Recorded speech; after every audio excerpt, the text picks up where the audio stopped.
Formula One is either going to hit an amazing success with the new engine technical regulations, or we are going to get stuck with a burning load of crap.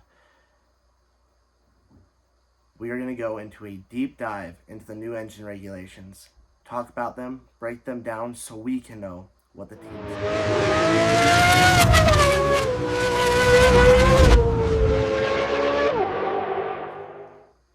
Okay, we're going to talk a little bit about the engine today.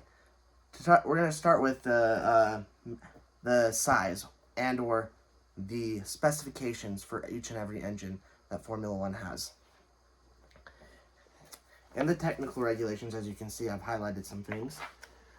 We have the exact size that the engine can be. According to the engine specifications, it says the engine cubic capacity must be 1600 cc, or if you're thinking in size of normal engines, it's either a 1600 cc engine or a 1.6 liter engine. Now, we know that Formula One has V6s, so they specify it must be a 6-cylinder engine in a 90-degree V. So, sometimes engine manufacturers have their engines at 30 degrees, 45 degrees, just so that way they can keep their engines nice and compact. Formula One has stated it needs to be a 90-degree V. So from one piston shaft to the next piston shaft, it must be 90 degrees, which is interesting to point out. Another thing that we know is because it's a V6 and it's a 1.6 liter engine, it is basically the same engine as a Honda Civic, except that it goes at 14,000 RPM. So, just to put in perspective, like what type of engine we're talking about. We're talking about a V6 turbo with 90-degree things. Very similar to a Honda Civic engine, but a lot more powerful. Another thing that they specify is for every cylinder head, there must be 2 intakes and 2 exhausts. And that is the only point on where airflow can flow into and out of the cylinder head. So, all exhaust must go out of the cylinder head. All air must come into the through the cylinder head. The reason this is important is because some teams a few years ago would have the exhaust leak out through the bottom of the V section of the engine, which led to them releasing air and creating more dirty air. We'll talk more about that when we go over aerodynamics, but this is kind of what we are trying to explain. Another thing that we have to talk about is the maximum size for the cylinder head. The maximum not cylinder head, valve heads. So each of the valves have a maximum of a 4mm head. So that's important because it talks about like what we can put into the engines and what we can keep out of the engines. Another thing that we have to be able to design and keep into consideration is the type of engines we are allowed to use. Some engines are 2-stroke, some engines are 4-stroke. 2-stroke engines, they pull the clean air in and exhaust the exhaust at the same time. Whereas and then when they compress the air, they are also exploding. So it's explosion, explosion, explosion, explosion. Sometimes those lead to more power, but they also lead to fuel loss. Formula One has mandated them to be 4-stroke engines, which means pulling the air in, compressing the air, exploding the air, and then exhausting the air. So, the engine, out of this whole cycle, is only creating power through one time. So in a 4-stroke engine, only 25% of the cycle that is going to is producing the power. So that's the reason why we have 6 cylinders, is so there's constant power being generated. Okay, and now we're going to talk a little bit more about the electrical engine and the electrical portion of the engine. As you can see, they've given us this beautiful framework of a legend on how the engine is set up and everything. The max power that can be deployed into the energy system is 300 kilowatts by the electrical motor. The max that can be taken back into the energy system is also 300 kilowatts. But there's something that needs to be discussed, because the maximum amount of energy you're allowed depends on the speed you're going.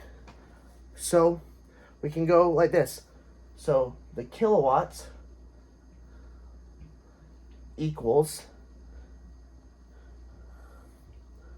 1800 times 5 times your car speed, how fast you're going, so kilometers per hour. When the kilometers per hour is less than 340.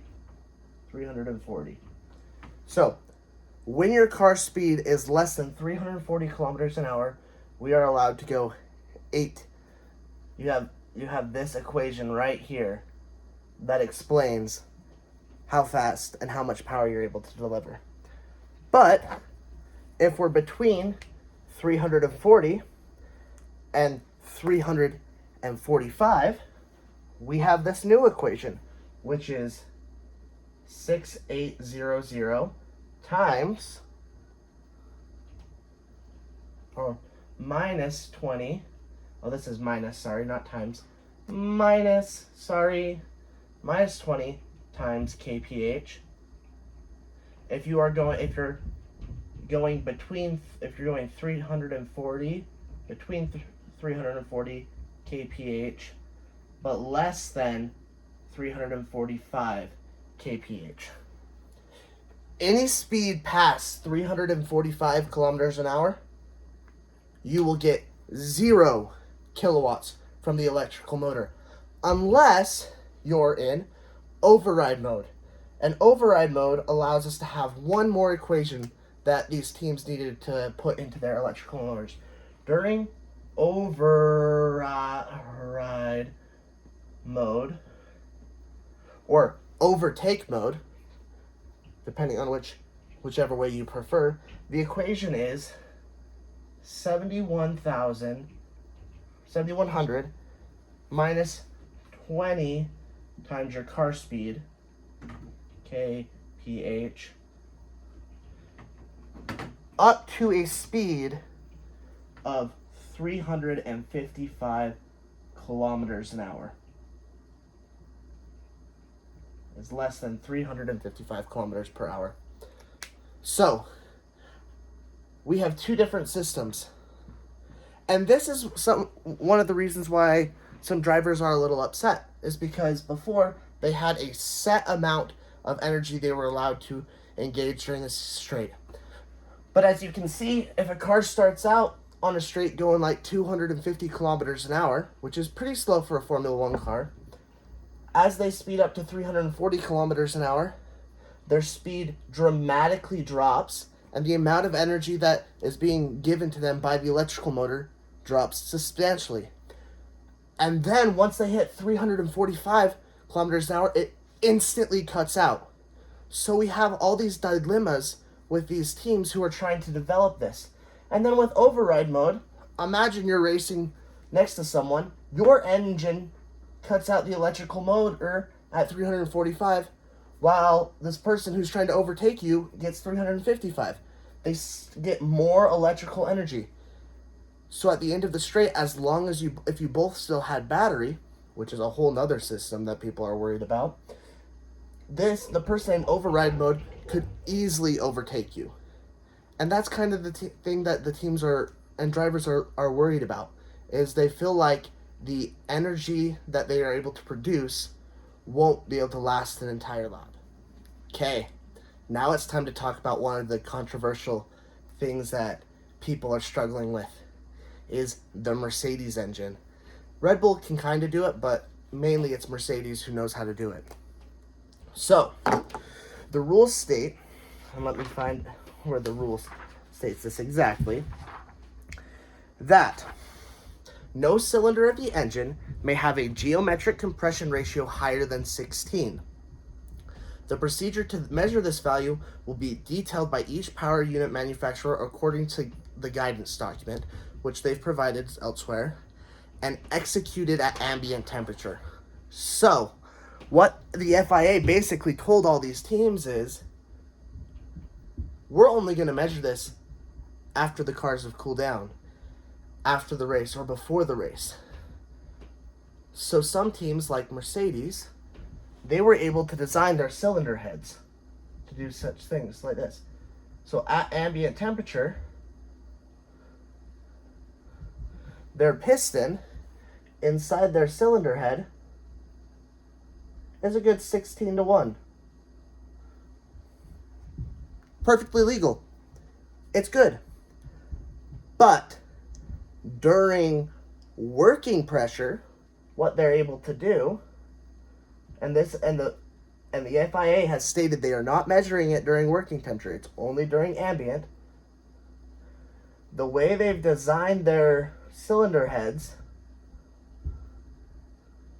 is that as the cars get warmer, instead of having it here, the metal on the thing will expand, and when metal expands due to heat, this chamber doesn't expand as much with it, which gives them an 18-1 ratio with power.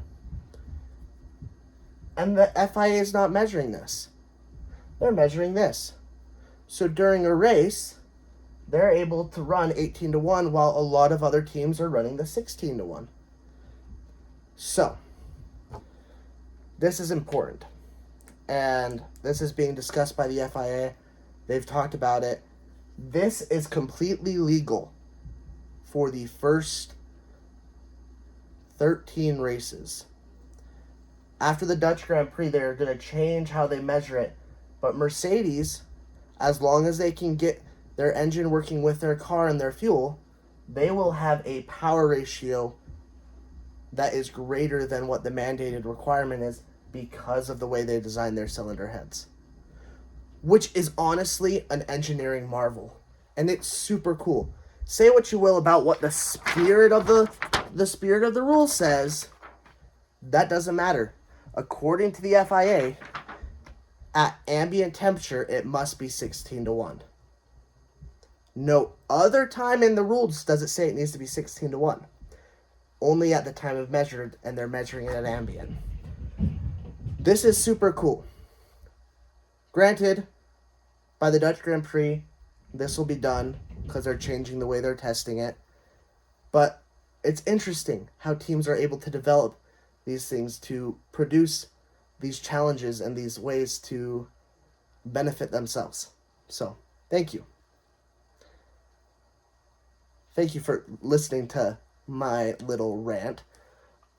Okay, I have the entire document, the entire technical regulations.